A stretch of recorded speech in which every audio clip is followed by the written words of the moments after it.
نحمده ونصلي على رسوله الكريم أما بعد فأعوذ بالله من الشيطان الرجيم بسم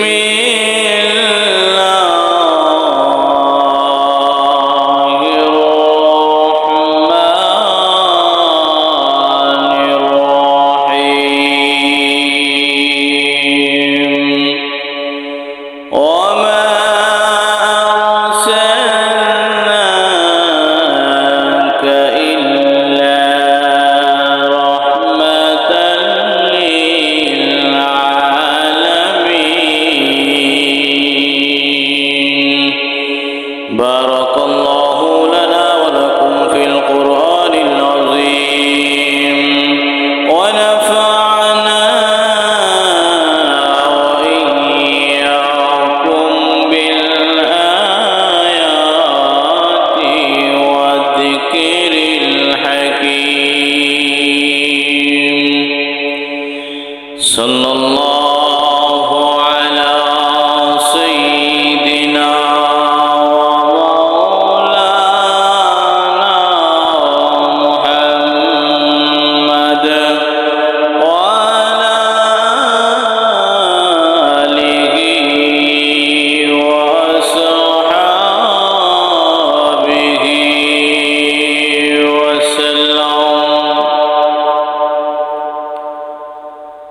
محمد में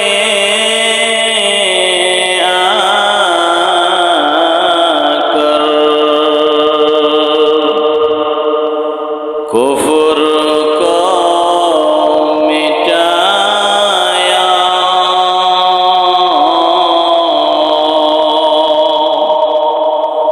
कुफ्र को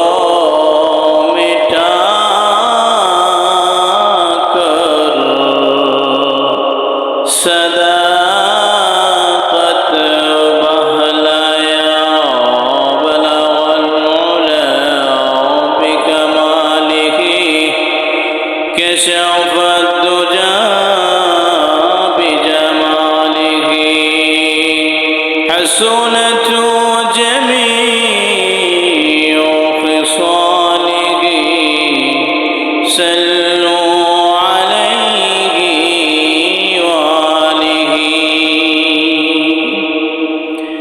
আলহামদুলিল্লাহ আল্লাহ রাব্বুল আলামিনের দরবারে অসংখ্য অগণিত শুকর যে মহান রব্বে কারীম আমাদের সবাইকে অত্যন্ত মহব্বত করে দয়া করে আজকের এই পবিত্র জুমাবারে তার মসজিদে আসার বসার এবং কিছু কথা শোনার তৌফিক দান করেছেন। এই জন্য আসুন আমরা সবাই রব্বে কারীমের দরবারে অন্তরের গভীর স্থল থেকে জুড়ে সুরে কালিমাতুশ শুকর আদায় করি। সবাই বলি আলহামদুলিল্লাহ।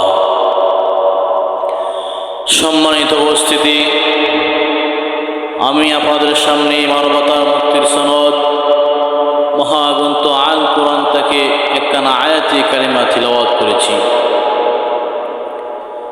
আমরা জানি যে আল্লাহ রাব্বুল আলামিন এই তাম পৃথিবীর কুল কায়নাত কিছুই সৃষ্টি করতেন না যদি মুহাম্মদ সাল্লাল্লাহু আলাইহি ওয়াসাল্লামকে পয়দা করতেন।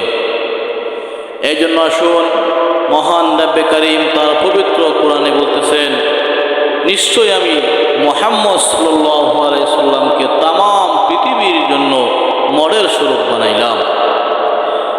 এখানে রাহমাতাল লিল আলামিন বলেছেন, মহান রব্বে কারীম কিন্তু মুমিনিন শব্দ আনেন নাই, অর্থাৎ শুধু মুমিনদের জন্য নয়, তাম পৃথিবীর জন্য আমাদের বিশ্বনবী হচ্ছেন মডেল আদর্শ স্বরূপ। অর্থাৎ বিশ্বনবীর আদর্শ কেমন ছিল, সর্বস্তরের মানুষ রাষ্ট্র পরিচালনা থেকে নিয়ে একেবারে যে কোনো ক্ষেত্রে বিশ্বনবীর চরিত্রকে মানুষের কাজে লাগাইতে হবে। আল্লাহর নবী বিশ্বনবী রাহমাতুল লিল আলামিন একদিন বাড়িতে এসে আম্মা আয়েশা রাদিয়াল্লাহু তাআলা আনহাকে বলেন, ও আয়েশা, খাবার কি হয়েছে? আম্মা আয়েশা বলেন, ইয়া রাসূলুল্লাহ, খাবার এখনো কিছুক্ষণ সময় লাগবে। আল্লাহর নবী বলেন, আয়েশা তুমি আলু কাটো আর আমি টমেটো কাটি। আম্মা জান আয়েশা বলেন, ওগো নবীজি এটা কেমন কথা? এই বিশ্বের মানুষ কি বলবে? আপনি হচ্ছেন বিশ্ব নবী, আল্লাহ রাব্বুল আলামিনের পরে সবচাইতে আপনার সম্মান এবং মর্যাদা হচ্ছে বেশি। ওগো নবীজি যদি আপনি এমন কাজ করেন মানুষ তো মন্দ বলবে। আল্লাহ রাসূল বলেন, আয়েশা এই তাম পৃথিবীর মানুষ একেবারে সবাই শিক্ষা গ্রহণ করবে আমি বিশ্ব নবীর চরিত্রটা কেমন ছিল। মহান রাব্বে কারিম তো আমাকে এই তাম পৃথিবীর জন্য রহমত স্বরূপ মডেল স্বরূপ প্রেরণ করেছেন। সুবহানাল্লাহ। আল্লাহ নিজে বলেন, ওয়ামা আরসালনাকা ইল্লা রাহমাতাল লিল আলামিন।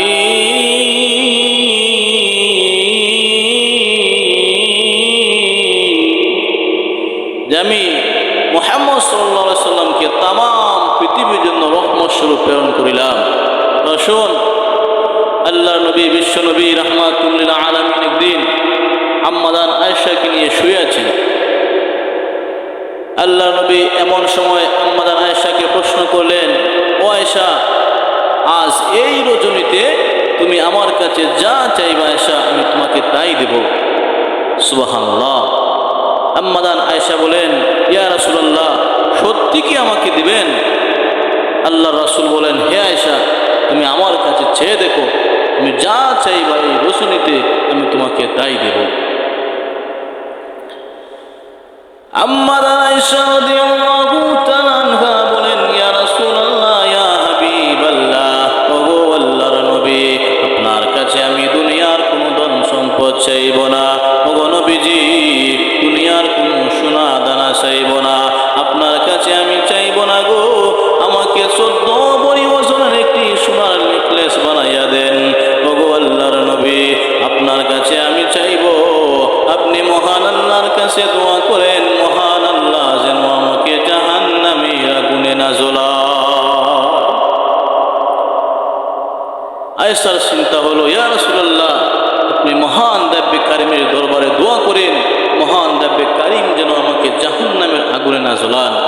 আর আমাদের এই দেশের রমণীরা হলে সর্বপ্রথম চাইতো যে আমাকে দামি অনেক টাকা দিয়ে একটি প্রাইভেট কার দিতে হবে, সোনার নেকলেস দিতে হবে। জোরে হন ঠিক কিনা?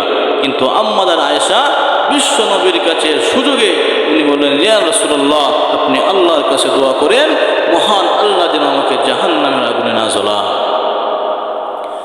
ভাইরা আমার, আম্মা জান আয়েশা রাদিয়াল্লাহু তাআলা আনহা যেই মুহূর্তে আল্লাহর নবী বিশ্ব নবী রাহমাতুল লিল আলামিনকে বললেন, ইয়া রাসূলুল্লাহ ইয়া হাবিবাল্লাহ, আল্লাহর নবী গো আপনি প্রভুর দরবারে দোয়া করেন মহান আল্লাহ যেন আমাকে জাহান্নামের আগুনে না জ্বলান। ঠিক এই মুহূর্তে আল্লাহর নবী বিশ্ব নবী রাহমাতুল লিল আলামিন আম্মা জান আয়েশা রাদিয়াল্লাহু তাআলা আনহার জন্য দুইখানা হাত তুলে আল্লাহর দরবারে দোয়া করলেন, প্রভু গো আমার আয়েশাকে তুমি জাহান্নামের আগুনে জ্বালাইও না।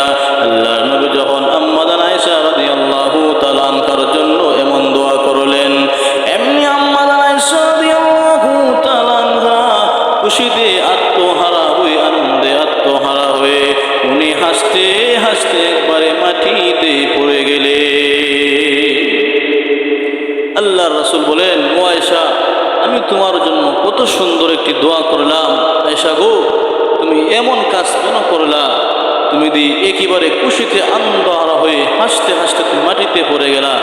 ও আয়েশা তুমি কি কোরআন পড়ো নাই?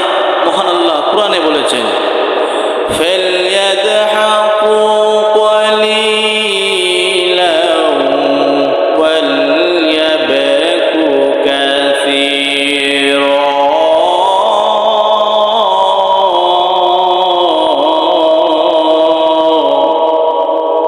এ দুনিয়ার মানুষেরা তোমরা বেশি বেশি করে কাঁদো এবং কম কম করে হাসো, কারণ বেশি বেশি করে হাসলে মুমিনের অন্তরের দিলটা মারা যায়, আর বেশি বেশি করে কাঁদলে কিয়ামতের কথা মহান রাব্বে কারিমের কথা স্মরণ হয়। ও আয়েশা তুমি তো কোরআনের বিপরীত করে ফেলবা। আম্মা আয়েশা রাদিয়াল্লাহু তাআলা আনহা বলেন, ইয়া রাসূলুল্লাহ, ইয়া হাবিবাল্লাহ, ওগো আল্লাহর নবী, আমি আয়েশাও কুরআন পড়েছি, আমিও মাসলা মাসাইল পড়েছি। ওগো নবীজি, জানেন নি গো আমি কেন খুশিতে আত্মরা হয়ে মাটির মধ্যে একবারে পড়ে গেলাম। ইয়া রাসূলুল্লাহ, ইয়া হাবিবাল্লাহ, ওগো আল্লাহর নবী, আপনি হচ্ছেন সর্বশেষ নবী। মহান আল্লাহর পরে তামাম পৃথিবীতে আপনার সম্মান আর মর্যাদা বেশি। ইয়া রাসূলুল্লাহ, আপনি যেই মুহূর্তে আমার জন্য মহান রব্বে কারিমের দরবারে দোয়া করলেন, প্রভু গো, আমার আয়েশাকে জাহান্নামের আগুনে জ্বালাইও না। ইয়া রাসূলুল্লাহ, এই মুহূর্তে আমি তাকিয়ে দেখি গো, আমার হৃদয়টা খুশিতে একেবারে আত্মহারা হয়ে গেছে। ওগো নবীজি, আপনি যদি মহান আল্লাহর দরবারে দোয়া করেন, ইয়া রাসূলুল্লাহ, দোয়া করতে দেরি হয়, কিন্তু মহান রব্বে কারিমের দরবারে কবুল হতে একটা সেকেন্ড দেরি হয় না। আল্লাহর নবী বিশ্বনবী রাহমাতুল লিল আলামিন আম্মা আয়েশা রাদিয়াল্লাহু তাআলা আনহার কথা শুনে বিশ্ব নবী চোখের পানিগুলা ছেড়ে দিয়া কান্দেন। এবার আম্মা আয়েশা বলেন, ইয়া রাসূলুল্লাহ, ইয়া হাবিবাল্লাহ, ওগো আল্লাহর নবী, এবার আপনি চোখের পানিগুলা ছেড়ে দিয়া কেন কান্দেন? আল্লাহর নবী বলেন, আয়েশা গো, আমি মাত্র তোমার জন্য একবার প্রভুর দরবারে বলেছি, ওগো প্রভু, আমার আয়েশাকে জাহান্নামের আগুনে জ্বালাইও না। আর তুমি এতে এত খুশি হয়েছো গো আয়েশা। আয়েশা গো, তুমি জানো নি আমার উম্মতকে আমি কত ভালোবাসি। ওগো আয়েশা, আমার উম্মতের জন্য আমি একবার নয়, দুইবার নয় গো, তিনবার নয়, চারবার নয়, দৈনিক 5 বার। আয়েশা গো, শুধু তাই না, মহান আল্লাহ আমাকে স্পেশাল একটি নামাজ দিয়েছেন, তাহাজ্জুদের নামাজ। আয়েশা গো, এই তাহাজ্জুদের নামাজে দাঁড়িয়া নামাজ পড়ে আমি আমার গুনাহগার উম্মতের জন্য চোখের পানিগুলো ছেড়ে ছেড়ে দোয়া করি। এই জন্য রাহমাতাল লিল নবী সর্বদা উনি টেনশন করেছেন, চিন্তা করেছেন, যদি আমি মারা যাই, আল্লাহর কাছে বলেছেন, ওগো প্রভু, আমার উম্মতের কি অবস্থা হবে? মহান রব্বে কারিম তখন বলেছেন, ইয়া রাসূলুল্লাহ, টেনশন করার কোনো বিষয় না, চিন্তা করার কোনো কারণ নাই। আপনি যখন এই দুনিয়াতে থাকবেন না, আপনার উম্মতের জিম্মাদারি আমি আল্লাহ নিচে গ্রহণ করবো। বলেন সুবহানাল্লাহ।